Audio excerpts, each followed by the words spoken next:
Endless Legend was my favorite 4X fantasy strategy game, and the sequel looks set to be my most anticipated strategy game this year.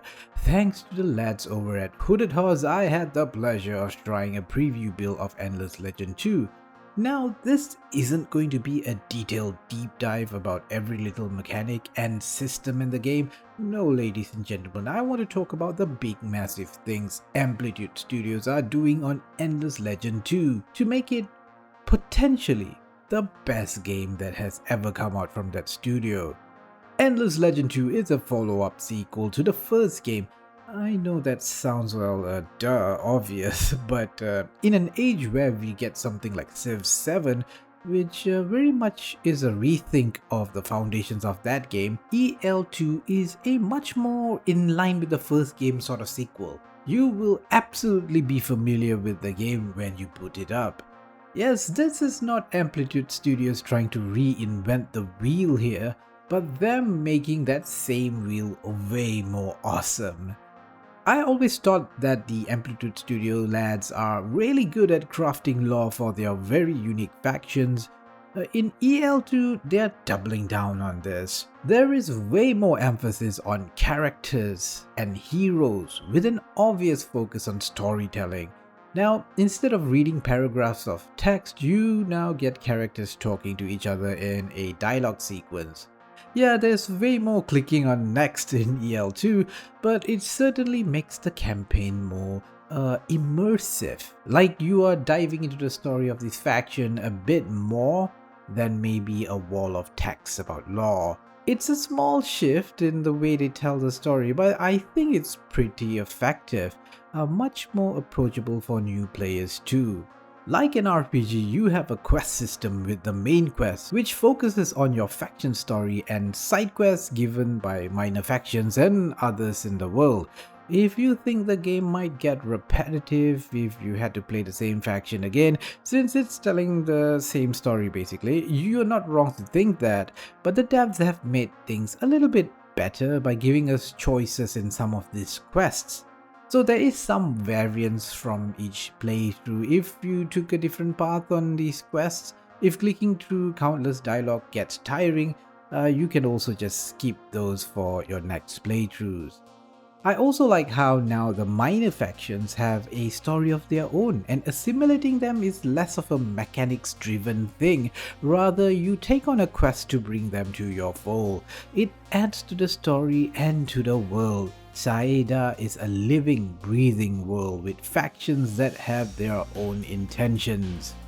In terms of building your cities, EL2 is a much more slower and expensive. In this game, you'll have to place a foundation on a hex first before building a district or building on top of it.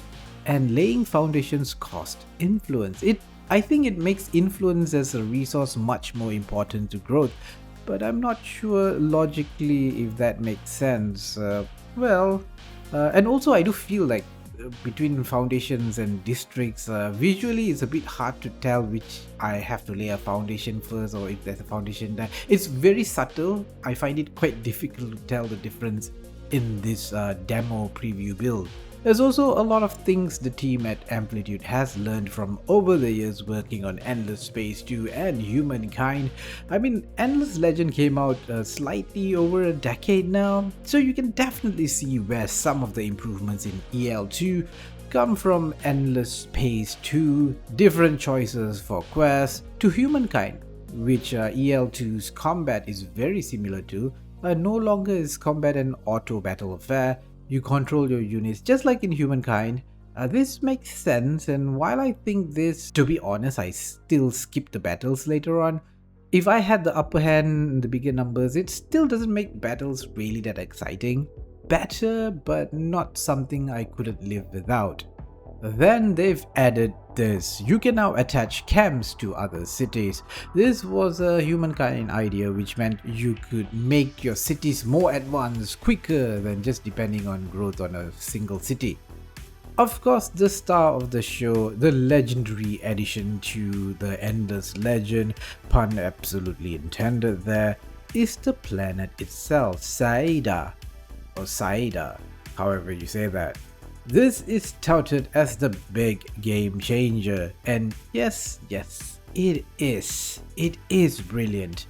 There have been attempts before by other developers to design such a thing, a living, evolving map in the turn-based strategy game, but well done Amplitude Studios for managing to pull this one off. So unlike in Endless Legend, EL2 doesn't have seasons like winter and such, so the only season is the coming of the monsoon and then the receding of the ocean. They call it tidefall. The monsoon, which comes with heavy rain and a turbulent ocean which also eats up some land and makes some crossings impassable, despite looking foreboding, actually has a lot of advantages you could exploit.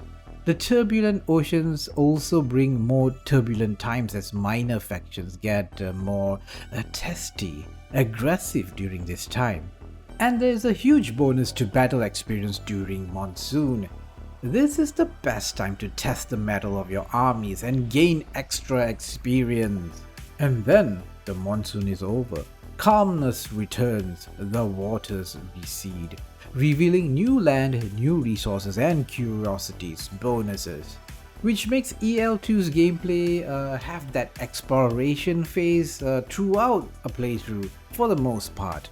Amplitude must have learned this from humankind, where the Neolithic nomads era was about exploring the way of the land. Saiadha in EL2 has that at almost all times, so it kinda ditches the whole idea of the end of exploration during the mid-game. This is a massive shift in a 4x turn-based strategy game.